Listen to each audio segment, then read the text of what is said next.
Isang magandang gabi po sa lahat. Welcome po everyone sa ating pong FB Live Devotional Program, Into His Presence. I am so excited po mga kapatid, kaibigan, to be with you all virtually. Kasi po magdadako na naman po tayo sa pag-explore ng napakagandang mga salita ng Diyos. Alam po natin na sa salita po ng Diyos tayo kumukuha o humuhugot ng inspirasyon, ng kalakasan matapos po ng buong araw ng mga gawain natin. Ang iba ay natutulog na. Doon po sa mga gising pa, sama-sama po tayo magnilay-nilay sa mga salita ng Diyos. Good evening sa lahat po ng mga kapatid, kaibigan, kasama sa mga gawain dyan po sa Iglesia ng ating Panginoon from Luzon, Visayas at Mindanao. Pati po sa mga lahat ng nararating po ng programang ito sa ibang bansa, good evening po.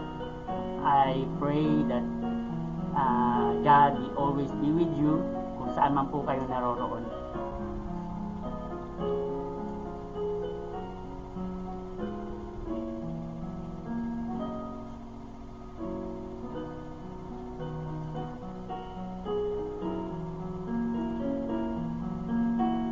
Sa pagsisimula po, inaanyayahan ko po ang lahat. Let us all pause for a while. Manalangin po tayo. Heavenly Father, we gather together virtually tonight, humbled by your presence. Ina-acknowledge po namin, Panginoon Diyos, ang iyo pong mga salita. We acknowledge and humble ourselves in your presence, O God, all the time. Sa napaka-challenging po na sanlibutan na aming tinitirahan ngayon, ang dami po sa amin ang may mga pasan na sobrang bigat, nagdudulot po, Panginoon Diyos, ng panghihina, kadalasan, kawalang gana. Panginoon, tanggalin mo po ito. Tonight, we come seeking your guidance and strength. Open our ears to your word and soften our hearts to receive your message. As we explore, Lord, in your word, inspire us to become a good persons you want us to be, not because of our work, but because of the salvation, Lord, na amin pong natamasa galing sa iyo.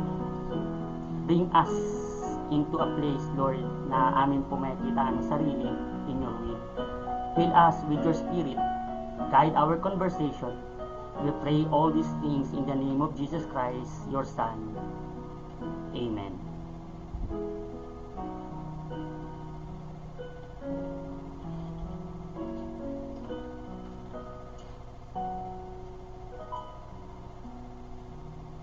Again, magandang gabi po muli sa lahat.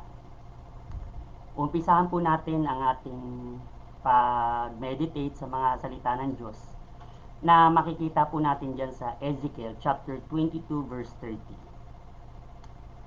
The word of God says here, "And I sought for a man among them that should stand in the gap before me for the land, that it should not be destroyed, but I found none." Kung papansinin po natin ang mga salitang ito na ating binasa, makikita po natin that God is searching for someone. Naghahanap po siya. At sino po itong hinahanap niya? Isa pong individual na kung saan tatayo. Dito po sa tinatawag nating puwang o gap. Ano po itong puwang o gap na tinutukoy dito? Ito po yung place kung saan nasa pagitan po ng Diyos at ng tao. So in other words po, He is looking for a man, for a person who will intercede in behalf of this land, of everyone. Kasi po kung titingnan po natin yung historical context nito pong sinulat dito sa Ezekiel na binasa natin, it talks about the crucial condition po ng Israel. Sa panahon na to, grabe po ang mga katauhan sa Ginoo, sabi nga po nila, namuhay na sa kasalanan, napakalayo na sa Diyos. Kinalimutan o tinalikuran na ang kanilang Panginoon. Mas pinili pa po nilang yakapin ang mga bagay-bagay na nakasanayang gawin ng mga bansang kung saan sila napailalim. So, dito po, ang dahilan kung bakit naghahanap siya is to intercede. For what? Para po ma-prevent yung distraction na gusto niyang ibigay doon sa Israel. In fact, this was a thing that was prophesied by Prophet Ezekiel. Ito po ay malinaw na paglalarawan na sinasabi po dito, sa paghahanap ng Diyos, wala po siyang makita. So in other words po, pinapakita lamang dito ang katotohanan na sa kalagayan po ng tao, walang pwede o sino man na makakwalified na pwedeng tumayo at sabihin na ako sapat na para ang tao ay maligtas. Ako sapat na para ang mga individual na nasa paligid ko ay makaranas ng kaligtasan mula sa Panginoon. Because the Word of God is telling us the truth about human condition. Sabi po dito, wala po siyang makita dahil po sa nature ng tao, because man is inherently sinful. So, ibig sabihin po, ayon pa nga sa sinabi ni Paul sa Romans chapter 3 verse 10, as it is written, there is none righteous, no not one. So, no one is qualified to stand in the gap during this time.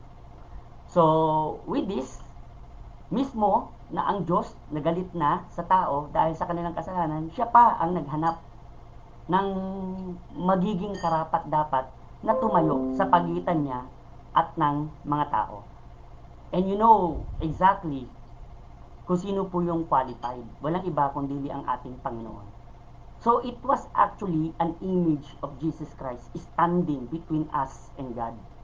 He is the only qualified to stand in the gap para po yung galit ng Diyos sa kasalanan natin ay matanggal at mapalitan ng pag-ibig na makikita niya din sa ating Panginoon sa Kristo. So, the moment we receive Jesus Christ as our Lord and Savior, na-pacified po yung galit niya sa atin. So, again, no one is the best qualified who stand in the gap between us and our Holy God. Pero hindi po dyan nagtatapos.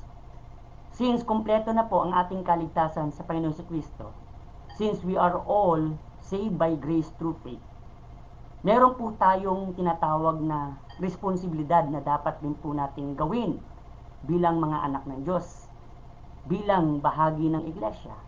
And that is what we call yung current application po ng text na binasa natin. Continuously, naghahanap ang Panginoon ng someone, ng isang individual, ng isang Kristiyano, ng isang anak ng Diyos, ng isang nakaranas ng kaligtasan sa pamamagitan ni Jesus Christ, na tatayo in the gap between Him and the rest of other individual. So, sino po ito? Ito yung mga tinatawag nating intercessors. So, it is a powerful image that speaks about the responsibility of every one of us, believers, na magdasal, hindi lamang po sa ating sarili, kundi maging sa ating mga minamahal sa buhay, sa ating iglesia, sa ating pastor, sa ating mga leaders, sa community in general. So sa madaling salita, mga kapatid ko diyan kay Kristo, the Bible emphasizes the importance of intercessory prayer. So with a focus on a power of prayer, gusto pong intensified ng Panginoon yung diwa at kahalagahan ng pagdarasal, hindi lamang po para po sa ating mga personal na kahilingan, kundi maging yung mga daing at kahilingan rin ng iba na ang maghatid po ay tayo. So sabi nga po dito sa banal na kasulatan, napakaganda po, na hindi lamang isa, kundi ang bawat Kristiyano, ini-expect niya, natatayo in behalf of others. Natatayo in the gap. Ibig sabihin, kasi iilan na nga lang po, iilan na lang kaya ang merong puso na nagnanais na mag-intercede for others. Ilan na lang po kaya na mga Kristiyano na talagang may init na magdasal sa Panginoon, hindi para sa mga pansariling kapakanan, kundi sa kapakanan rin po ng ibang mga Kristiyano at mga kasama natin sa iglesia. Sabi po sa Matthew chapter 18 verse 19, "Again I say unto you, that if two of you shall agree on earth as touching anything that they shall ask, it shall be given them of my Father which is in heaven." So dito po, sa sinabi ni Jesus Christ, hina-highlights po yung kapangyarihan ng pagdarasal together for a common cause. Ibig sabihin, hindi lamang po isang Kristiyano o isang membro ng iglesia ang kinakailangang gumawa ng intercession. It is expected that every one of us, the whole church, to stand in the gap with a common cause. Kasi po, kapag merong dalawa o higit pa na magsasama-sama, they will come together in agreement with the same heart and spirit, with the same intention. They will be praying in one mind and one heart. So, ang laki po ng impact niyan. So, it will be able to open the hands of God from heaven at abutin po kung sino po yung ating inihahatid sa pagdarasal. Kaya nga po ang tanong dito, what does it mean to stand in the gap? Ano po bang ibig sabihin ng pagtayo dyan sa puwang? So, kasi po, naririnig natin to minsan that there is always an invitation or a call that every Christians, every sons and daughters of God, every members of the church should be an intercessor. So ano po bang ibig sabihin nito? It means, as an intercessor, tayo po yung someone o individual na lumalapit sa Diyos on behalf of others. It is about taking the responsibility. Doon po sa tinatawag nating spiritual well-being ng ibang tao. So sa madaling salita, kapag naging intercessor po tayo, if we are doing intercessory prayer, kinakailangan nating i-give up yung ating ego. Kinakailangan nating i-give up yung ating personal bias. Kinakailangan tanggalin natin yung hindi maganda o discriminatory thought po natin sa iba. Kasi we cannot stand in the gap. We cannot be qualified as intercessor or the one who stand in behalf of others dyan sa harap ng Diyos kung wala po at hindi po yan ang bukal o binubukal ng ating puso. So, we need to take others dyan po sa paanan ng Diyos. We need to be, yung tinatawag natin, napaka-importante po kasi na maramdaman natin yung empathy. Ano po bang ibig sabihin ng empathy? Kung sa secular po na sanlibutan, ini-emphasize po yung kahalagan ng maramdaman mo, dapat yung nararamdaman ng ibang tao, higit po siguro napakahalaga bilang Kristiyano dahil tayo po meron ng kaligtasan, nasa atin na po si Kristo, ang banal na espiritu ay nananahan na sa ating mga puso. So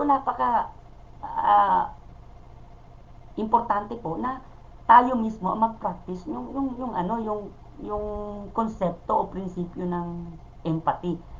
So we need to put our feet on the shoes of others. Ibig sabihin, kinakailangan nating maramdaman kung ano yung nararamdaman ng iba. Kinakailangan nating ma-experience kung ano yung na-experience ng iba. Kasi hindi po natin madadala ng buong puso sa ating pagdarasal yung naisin at yung desires ng iba kung hindi po natin yon mararamdaman personally. So, sino po ba yung iba na tinutukoy dito? It includes unang-una po, ang ating pamilya. Do we know that the members of our family, okay, has a need? Diba? Meron po tayong respective needs, yung mga anak natin, yung asawa, diba? Yung parents, diba? Yung relatives natin, friends, loved ones, membro sa iglesia, ang ating pong mga pastor, na kadalasan nalilimutan natin na may pangangailangan din na kinakailangan ihatid rin po natin sa pagdarasal. Ang ating mga leaders sa church, ang deacons, youth leader, okay, leader po sa sa women, sa men, at iba pa pong mga ministry diyan sa loob po ng ating iglesia, ang ating community in general, ang ating pong bansa. We need to bring them all together in prayer as intercessor. Take note po, hindi as mediator, kasi po ang ginagawa natin is not a mediatory role, kasi iisa lang po ang mediator. Intercessor po ang hinahanap ng Panginoon. Tapos na po ang mediatory act. Ito po ay sa pamagitan ng ginawa ni Jesus Christ. He has already reconciled us to God. Kaya nga po, meron na po tayong authority to intercede. Because there is only one God and one mediator between man and God, only the man Jesus Christ. And He has already perfected this act. So ngayon po tayo na naka-experience nitong reconciliatory act ni Jesus Christ, dyan po sa krus ng Kalbaryo, dyan po sa kanyang paghihirap, dapat tayo po mismo maramdaman natin para po sa iba yung pangangailangan na mahatid din po sila dyan po sa ating Diyos. Kasi bakit ba kinakailangan ng intercessor? Kasi hindi po lahat ng tao kayang may kakayahan emotionally, mentally na lumapit sa Panginoon. Di ba? Meron pong mga tao na nagdadalawang isip. Meron pong mga tao na hindi katulad natin ang level ng pananampalataya. Meron mga tao na naghahanap ng iba na maghahatid po ng kanilang hinaing sa Diyos. So tayo po na nasa kalakasan ng pananampalataya, we need to know exactly who are these people that we need to bring to God in prayer. So how can we stand in the gap? Paano po tayo tatayo dyan sa puwang on behalf of this family, relative, friends, and loved ones, and our co-workers, and members of the church? Paano po? So, tatlong pamamaraan lang po ang pwede natin gawin and how we can stand in the gap. Una, we need to give ourselves to prayer intentionally. Yan po ang unang dapat natin gawin.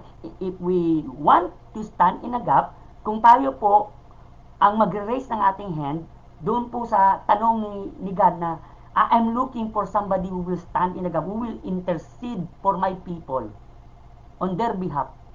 So sasabihin natin, ako po Panginoon. So make sure, unang-una, if we present ourselves as the one, okay, who will intercede, we are more than willing to give ourselves to prayer intentionally. Bakit po intentionally?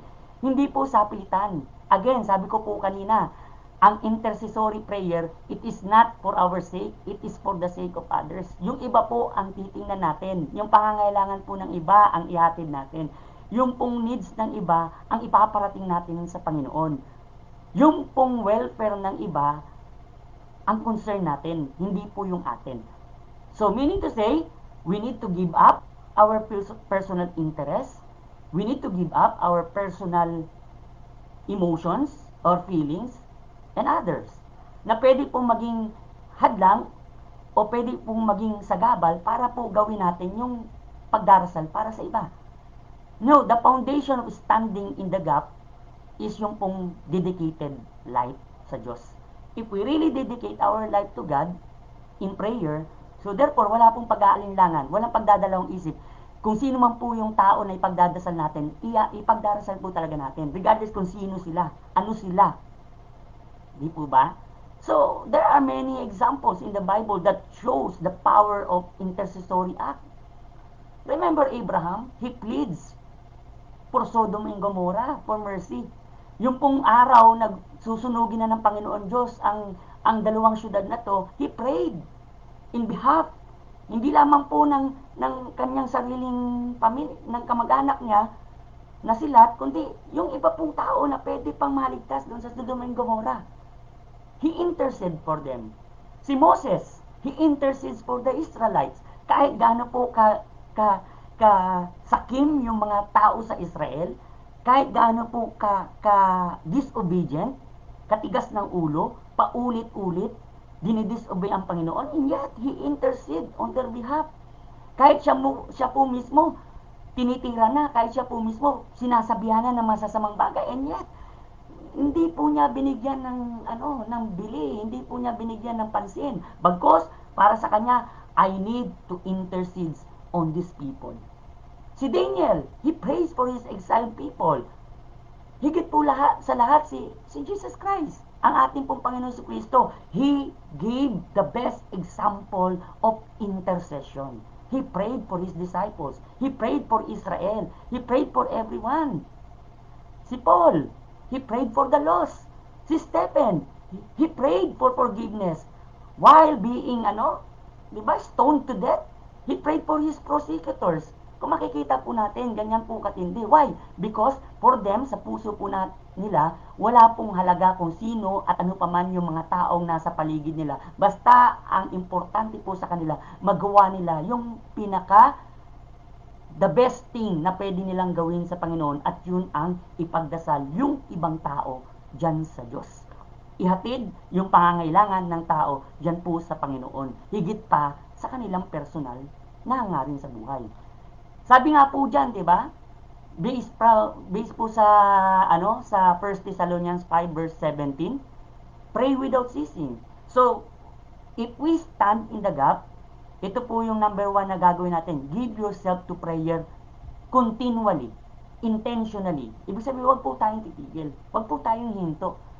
Huwag po nating gawin yung pagdarasal para sa iba dahil gusto lang natin. Huwag po nating gawin na magdasal sa iba dahil feel lang natin. Dahil nasa good condition tayo. Hindi po. Even in good or bad conditions, okay, if we really intend to pray for others, then we will pray unceasingly. Pangalawa po, how can we stand in the gap?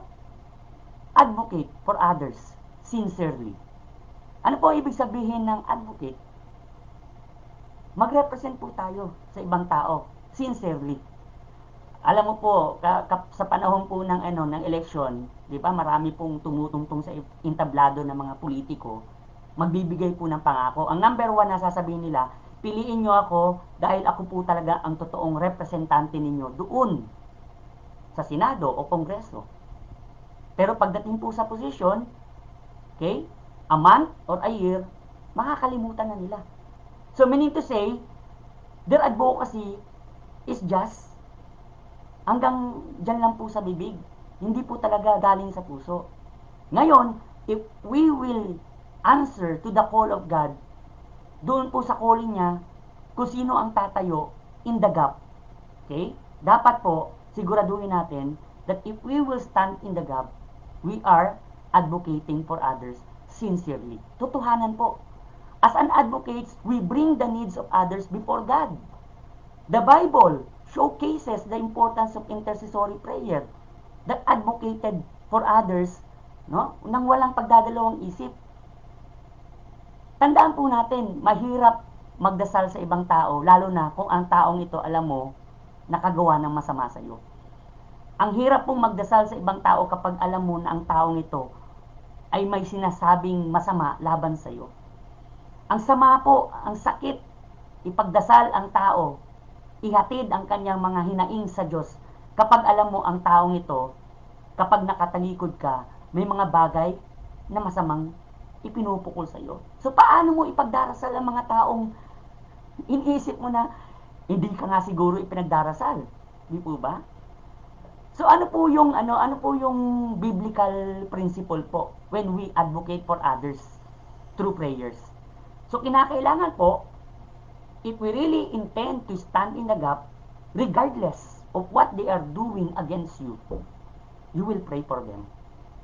So stop po natin yung konsepto ng retaliation. Stop po natin yung hindi po tayo govern ng batas ng tao, yung lex talionis, that what others do against us, ganun rin po ang gagawin sa atin. Hindi po yan ay tinuro sa atin ng Panginoon, di ba? Ano pong sabi niya doon sa Mateo?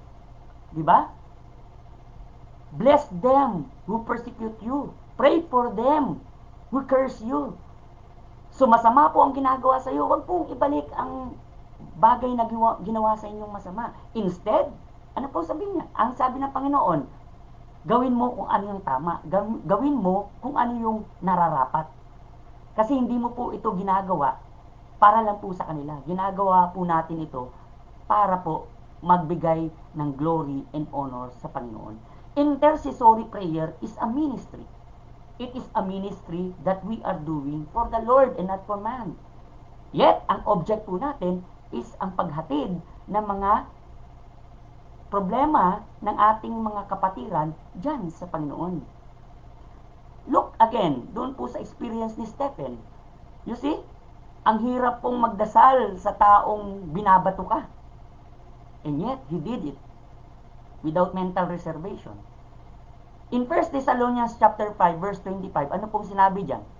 Comfort the faint-hearted, support the weak, be patient toward all. Kasi ito po ang sabi niya.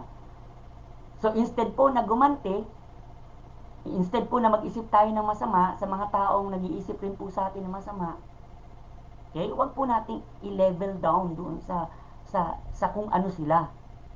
Okay? Against sa atin. Hindi po. Kung talaga pong natanggap natin ang Panginoong Hesus sa ating buhay, then yes, mahirap pong gawin. Okay? Ang hirap sundin. Pero yan po yung standard ng Panginoon eh. If you really wanted to stand in the gap, then you need to release yourself and embrace God. Advocate for others sincerely. Okay? Kinakailangan pong ubarin po natin kung ano yung lahat ng mga nararamdaman natin sa ating puso. Tanggalin po natin lahat yan. Okay?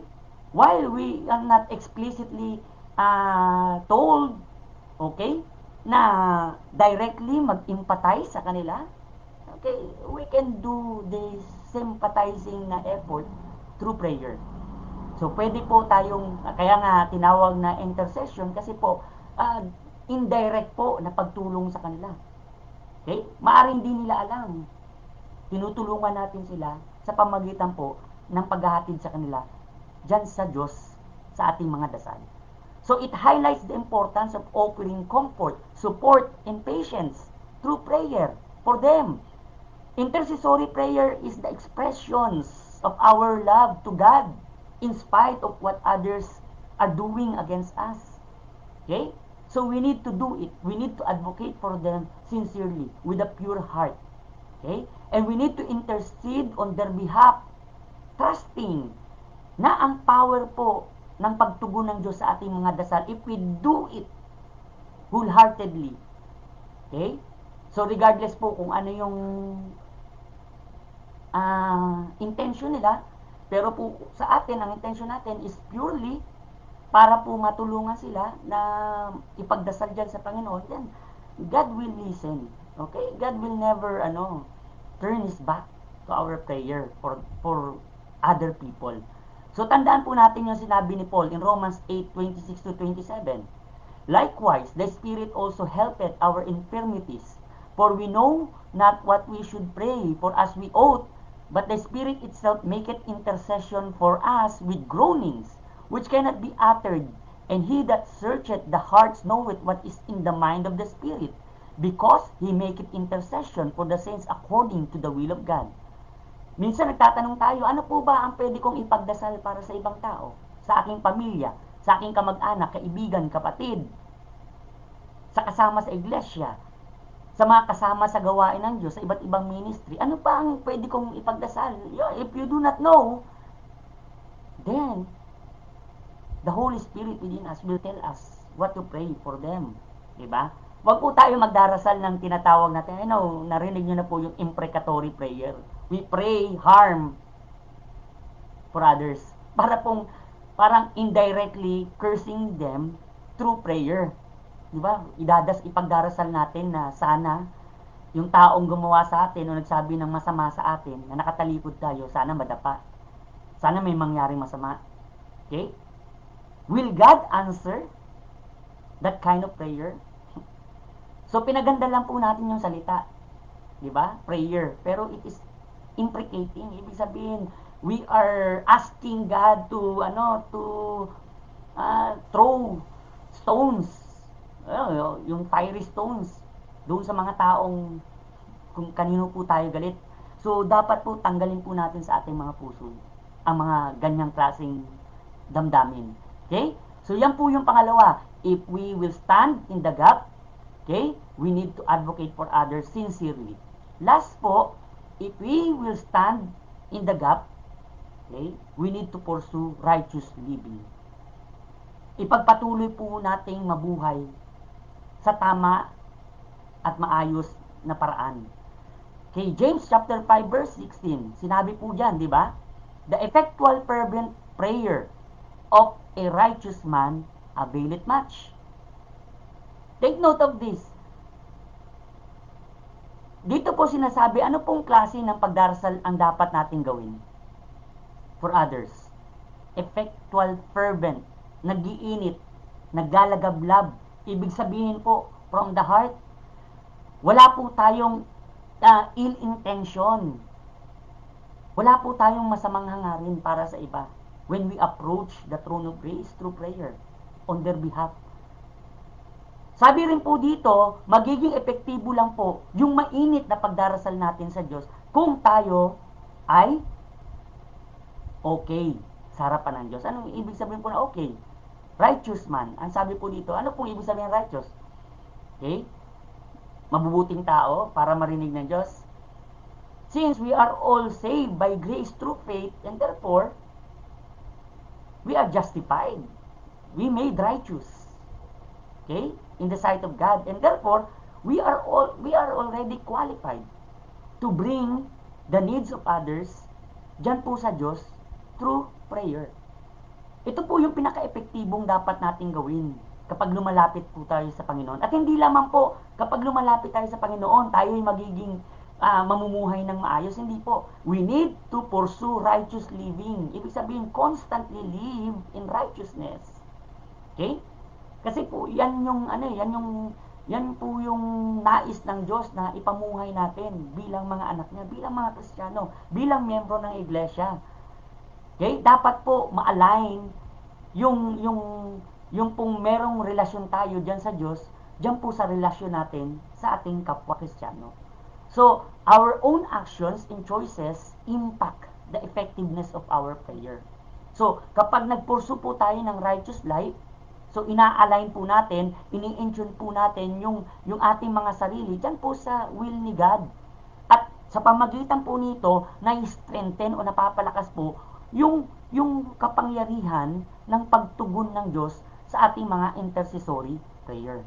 So makikita po natin na napakahalaga po na mag-focus po tayo doon po sa tinatawag na admonition ng mga salita ng Diyos that as children of God, we need to live continuously in the right kind of life, di ba?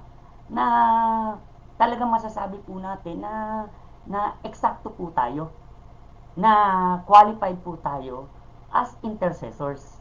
Kasi mahirap po yan na tatayo po tayo in behalf of others tapos hindi naman po tayo karapat-dapat. Tayo po sa ating sarili ay may dumi po sa ating mga puso.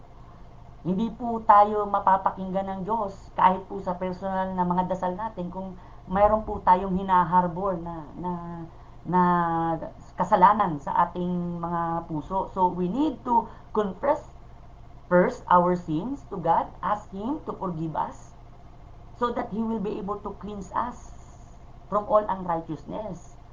Yan po yung paglilinis na dapat gawin natin sa pamagitan po ng pagsusurrender po natin araw-araw ng ating buhay, ng ating sarili, dyan po sa Panginoon. Because we can only be a good vessel of honor para po sa Panginoon kung nalilinis po ang kalooban natin. So, we need to ask, Lord God, please forgive me. Please cleanse me from the inside out so that I will become an effective channel of your blessings for others. hindi lamang po sa atin. At maging epektibo rin tayong daanan ng mga kahilingan ng ating mga kapatiran sa pananampalataya dyan po sa Panginoon. Okay?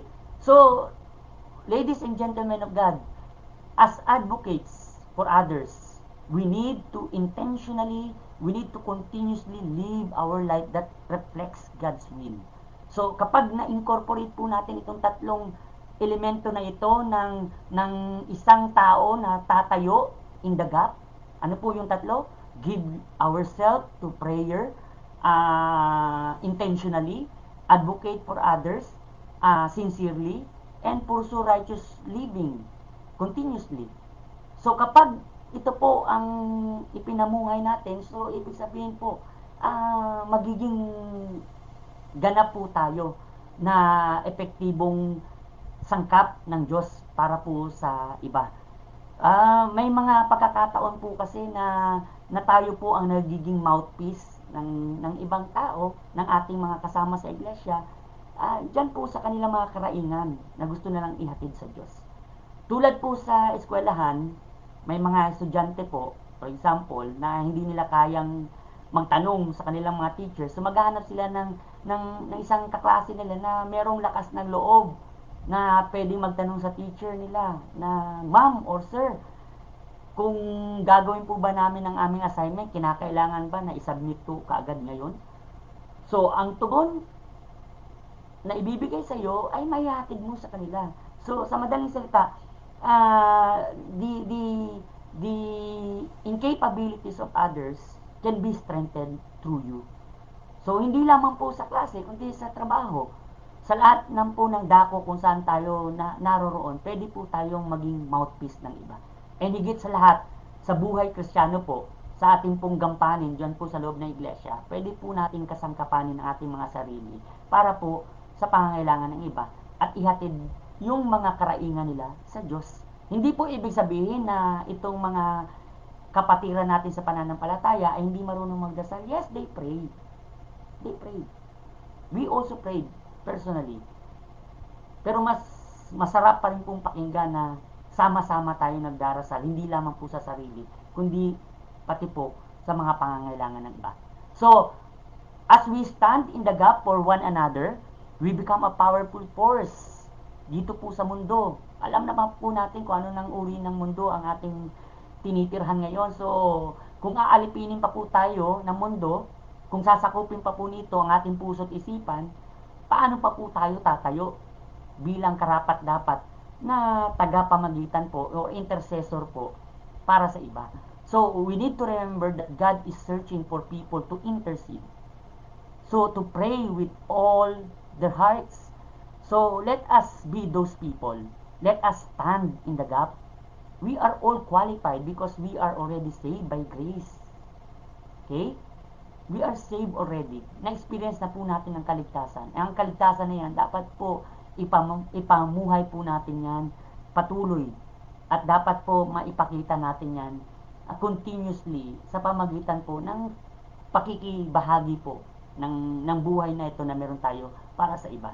So, meron man pong mga hindi pagkakaunawaan, hindi pagkakaintindihan, but it will not break the ties that binds, okay, sa bawat isa po sa atin. Remember that we are bound by one blood, and that is the blood of Jesus Christ. So, if you really know in your heart that you are saved, if you really know that you are a child of God, then choose to be a person who will stand in the gap for others. So, maraming salamat po sa yan po ang mga salita ng Diyos na ating pong nahimay-himay ngayong gabi. So, before po tayo magtapos, manalangin po tayo, humingi tayo ng tulong sa Panginoon na maging epektibong instrumento po, okay, ng kanyang gawain dyan po sa ministry ng pagdarasal. So, let us pray.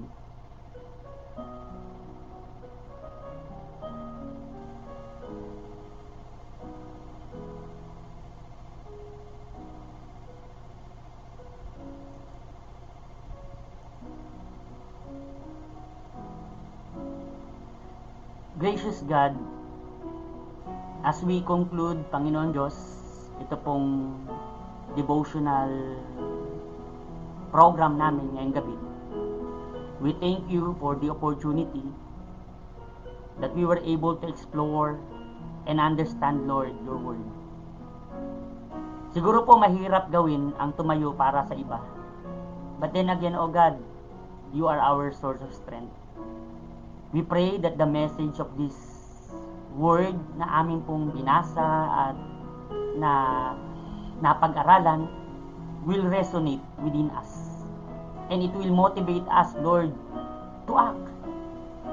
May we become more intentional po sa aming mga prayer lives, lifting the needs not only of our mga personal po namin pangailangan, but also we were able to lift the needs of those people who are needing your presence also at pagkilos sa kanilang buhay. Our families, relatives, friends, loved ones, our pastors, the workers in the church, our fellow Christians, O God, the community in general, Lord, help us to bring them to you through prayer. Make us a powerful example of person who stand in the gap. Empower us to be advocates, Lord, for others. Help us to intercede wholeheartedly on their behalf with faith and love. Bless us as we go forth, Lord, sa aming mga pamamahinga ngayong gabi. Strengthen us. Help us to resolve to stand in the gap and make a difference in this world. We pray all these things in Jesus' name. Amen.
Maraming salamat po sa lahat.